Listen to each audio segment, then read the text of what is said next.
নাতি-নাতনির বিষয়টি অলরেডি আমরা কার্যকর করেছি, সেটা এখন নেই। এবং ওই কোটাতে যদি আমরা ওই মুক্তিযোদ্ধার কোটায় যদি প্রয়োজনীয় সংখ্যা না পাওয়া না যায়, সেটি অটোমেটিক্যালি মেধাতে যুক্ত হয়ে যাবে।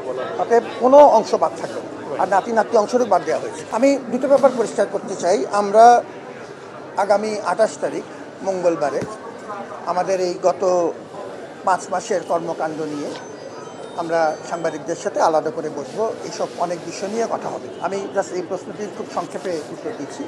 এই বিষয়টি নিয়ে আমরা গভীরভাবে আমরা সচেতন আছি, চেষ্টা করছি এবং আমরা কিছু কার্যকর পদক্ষেপ নিয়েছি। আমাদের কিছু কোটা, মুক্তিযুদ্ধের কোটা, আমরা নাতি-নাতনি পর্যায়ের যে অংশটুকু ছিল সেটি আমরা একদম পদ্ধতিগতভাবে একটি প্রক্রিয়ার মধ্য দিয়ে যেয়ে এটা একটা প্রক্রিয়াগতভাবে করতে হয় আমাদের। এই প্রক্রিয়াটি শেষ করে সেটি এখন সন্তান পর্যায়ে এসছে। সানবিট সব দিবে সামাল। সানবিট ম্যাজিক প্রেস ডিশওয়াশিং এর মাথা ঘোরানো সলিউশন। এবং আমাদের অপরাপর যে কোটাগুলো প্রত্যেকটি খাত যৌক্তিকভাবে সংস্কার করা হয়েছে। আমরা ছাত্রছাত্রীদের সাথে এই বিষয়ে নিয়মিত যোগাযোগ রাখছি।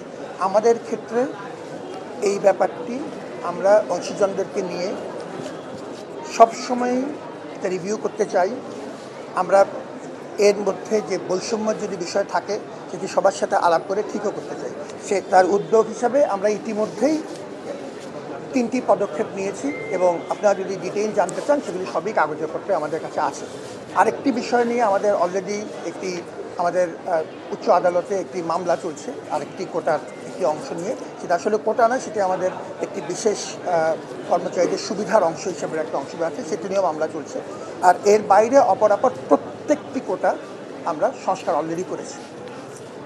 আপনার ডিটেলটা জানতে চাইলে সে তথ্য আমরা দিতে পারবো। আমাকে আপনার এর মধ্যে আমার অফিসে এটা আছে। আর 28 তারিখে আমরা সবাই বড় পরিসরে আলোচনা করবো। আজকের আমাদের মূল আলোচনাটা এখানে থাকতে চাই।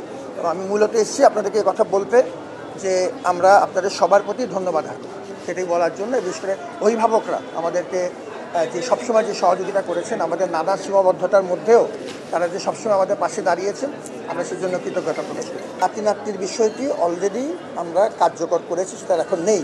এবং ওই কোটাতে যদি আমরা ওই মুক্তিযোদ্ধার কোটায় যদি প্রয়োজনীয় সংখ্যা না পাওয়া না যায়, সেটি অটোমেটিক্যালি মেধাতে যুক্ত হয়ে যাবে। অতএব কোনো অংশ বাদ থাকবে না। আর নাতি-নাতনি অংশটুকু বাদ দেওয়া হয়েছে।